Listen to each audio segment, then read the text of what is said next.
quick breakdown. So you may find different ways to utilize this information, baby. You might decide you're gonna be a seductive your damn self and get shit cracking and popping, or you may use this and say, you know what, now I know who to stay away from and what to deal with. The choice is really yours. The information is out there, but it's how you choose to utilize it that is really gonna change your life.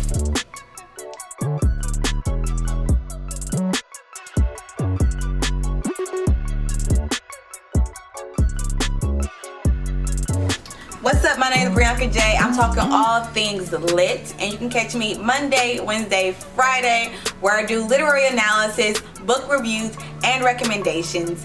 If you love what you're hearing so far, go ahead and click subscribe.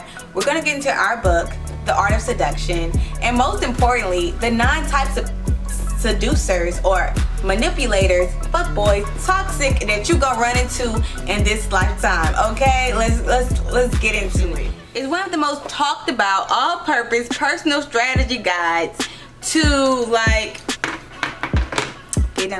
what you want me to do. Okay, period. No, but seriously. Okay, so I've read this book more than once. I'm sad to admit.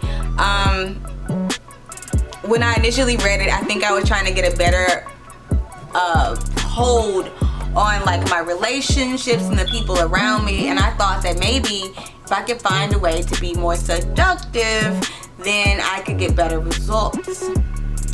And okay, yeah. Now I'm a lot older, so now I look at this book and I see the 9 types of people, and I think about, okay, these are the qualities I see, and these are the kind of actions that I can attribute. I don't know, I think after you read a book a couple times, you'll realize that it has different functions. But quick breakdown. So you may find different ways to utilize this information, baby. You might decide you're gonna be a seductive your damn self and get shit cracking and popping. Or you may use this and say, you know what, now I know who to stay away from and what to deal with. The choice is really yours. The information is out there, but it's how you choose to utilize it that is really gonna change your life. Number 1 is the Siren. Now the Siren, you can pretty much see her because she's the girl that represents the male fantasy. She is the physical one. Everything about her is body and face and makeup and hair, and she's always ready. Her greatest feature is the physical. She knows that her power is in the visual, visceral act of looking at her. So she always accentuates her best features. She always controls the focus. So even if her hair wasn't particularly like how she wanted it, maybe she would, now I want you looking in my eyes, so I have on blue eyeshadow. So they're very particular on what you focus on, and they're gonna probably more than likely be very focused on what you're looking at. And so yeah, pay attention to those person. I would even think about Megan Thee Stallion and her knees and her ass. She always talks about it. Tina Turner loved her legs. I think Angelina Jolie and her lips. The things that people start, their features become their most talked about things. Those people are probably gonna be your sirens, right? They got beauty, they have flair and style, and maybe even a slight sense of danger to them. Some of the things you should pay attention to with the Siren, though, is that beauty can get boring. A Siren learns to thrill you, so they're always trying to shock and awe you, and that they can even get a very poor reputation from being promiscuous or lose a lot of value once they start aging because youth and beauty are friends.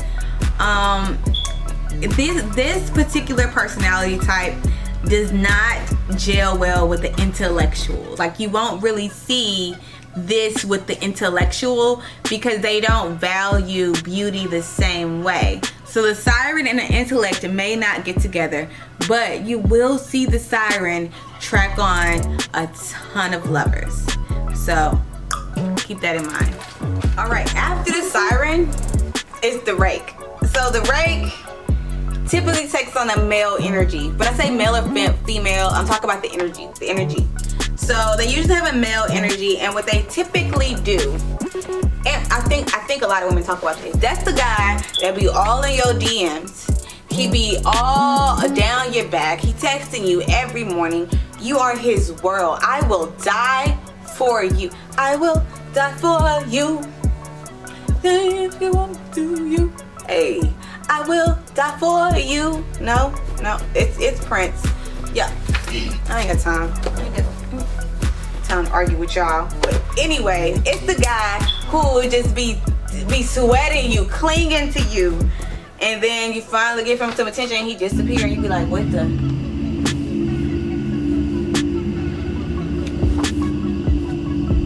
Where he go? That's him. He the Rake. He ain't staying. He playing with you. He is the playboy who will make you feel like you are the most special, you are the most endearing, charming individual in the world. And then he's going to change up, like, right? He's the ideal lover, the fantasy. He studies you, he follows your moods, he finds your weakness, he finds the things that excite you, he observes your desires, and he makes you feel elevated, loftily, and great. Imagine when Beyonce be singing to Jay-Z. Like, this is the type of shit I think the Rake gonna do. Or your Drakes, or your fuckboys. Because the moment you fall, the moment you just, it's over. He disappearing on your ass. He gonna be brief, he gonna disappear. And so, their enemy is reality. So the moment you get serious, the moment you try to bring them into your actual physical reality, is the moment he gonna dip. And that's just free game right there. That's just free game. I don't know what to tell you. Okay, number 3 is the dandy. Now this guy or girl, like again, energy, is free. This guy doesn't believe in gender roles. He don't believe in limiting himself to men's clothing or women's clothing. It's free. He sits. He's Prince.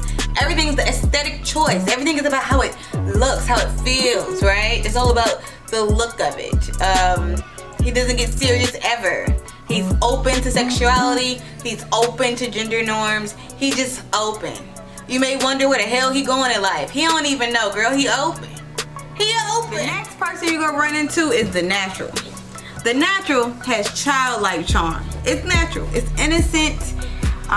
They can be very careful. They can be open and carefree. They can be open, fresh, and carefree. But this also can be goddamn irritating. This can be irritating. Think about the guy or the girl who's always just like fun and having a good time, and you're like, oh, I want to be a part of that. But then you realize like they don't have like a retirement plan. They don't have a 5-year plan. They don't really have a job like that. They don't really got a place to live like that. And you realize, motherfucker, you so motherfucking carefree because you don't care. And that ain't really how you trying to live your life truly. And you gotta, do what you do. That's the natural.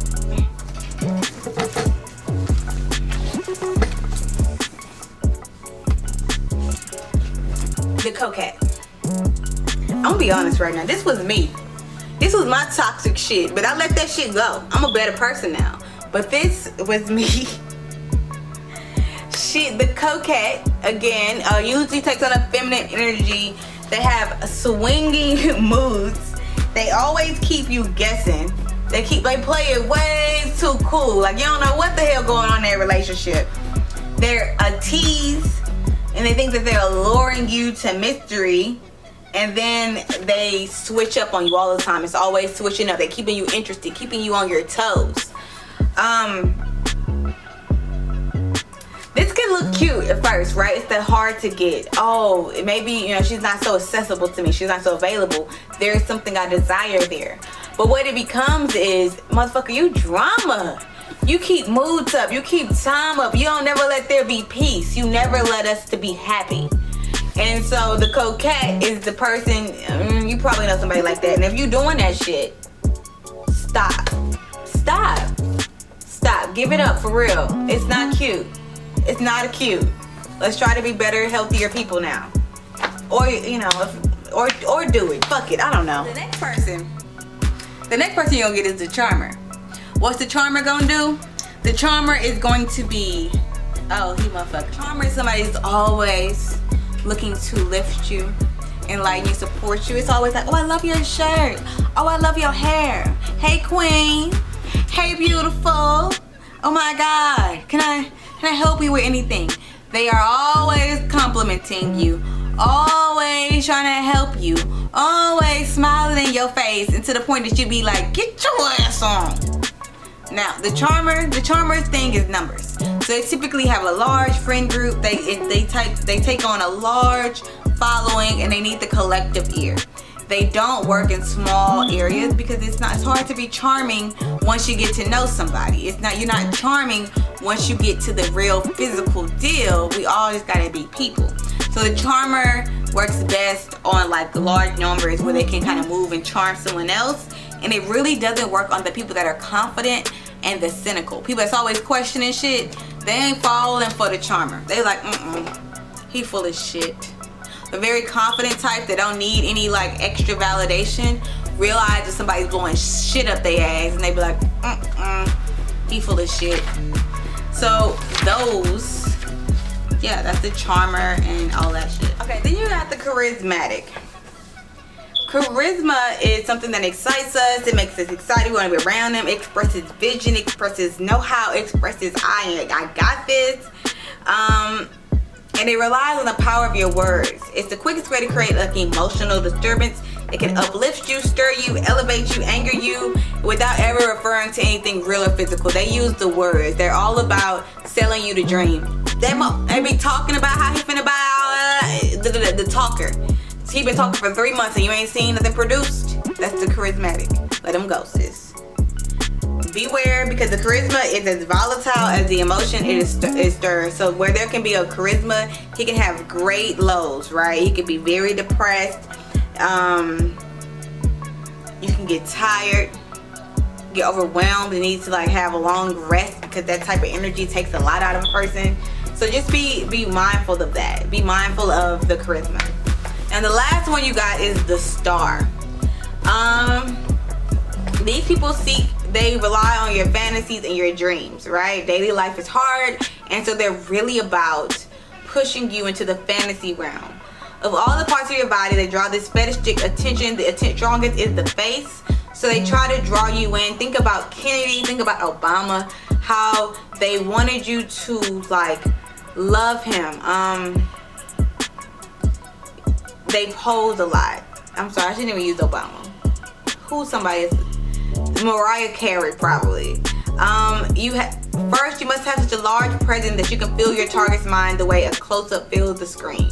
So that's what the star is trying to do. Always be on your mind. Always be in your face. Always consistently trying to give you a thrill. People will start to gravitate to you, identify with you, and share your joy or your pain. But stars must always renew their luster because they can be forgotten. So when you do this and you work on your close-up, baby, you have to keep up that energy on a regular basis. Like you don't ever get to be human. Anyway, those are the 9 people that you will probably run into. This is the 9 types of seduction. But do remember that seduction can be manipulation. So even those that are seducing you can oftentimes be hurting you because, yeah, seduction can be manipulation. So just keep that in mind, bear that in mind, and